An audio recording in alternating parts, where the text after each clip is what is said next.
Colorado Springs woman who is disabled calling on her neighbors to keep their sidewalks clear. She is wheelchair bound, nearly tipped over into traffic while trying to avoid an overgrown tree. Besides, Lindsey Jensen in studio live for us tonight on how she's going to the city for some help. Lindsey? Rob, Bridget Surratt tells me she runs into this issue around town more than she should, but this is the first time she reported it to the city for everyone's safety. It pulled my chair into traffic, and I literally almost got killed. Bridget Surratt was trying to get home when she realized an overgrown tree was blocking her path. I tried to go around it in the driveway, and the driveway had such a steep drop-off that it threw me into traffic on Fillmore. I was like an inch before the actual road, and the car that was coming had to stop.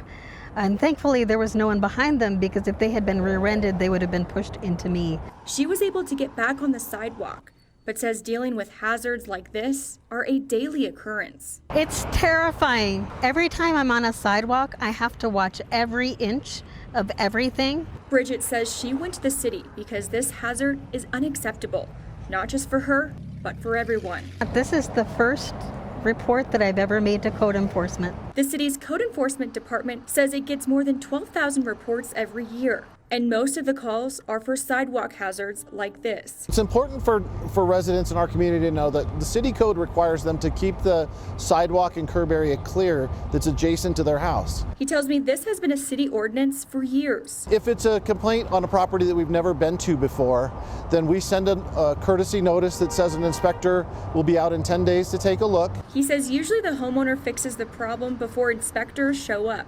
But if the hazard is still there, the city may have to do the work to fix it and then bill the homeowner, which could cost up to $200. I did speak with this homeowner who told me he had no idea this tree was causing any problems, but now is planning to trim it back. It's important to spread awareness, because I think unless you're in a situation like this, you don't think about it. And you can report a blocked sidewalk to the city like Bridget did using the link on our website, KOAA.com. And I'm told city code enforcement officials hope to resolve the problems within 30 days.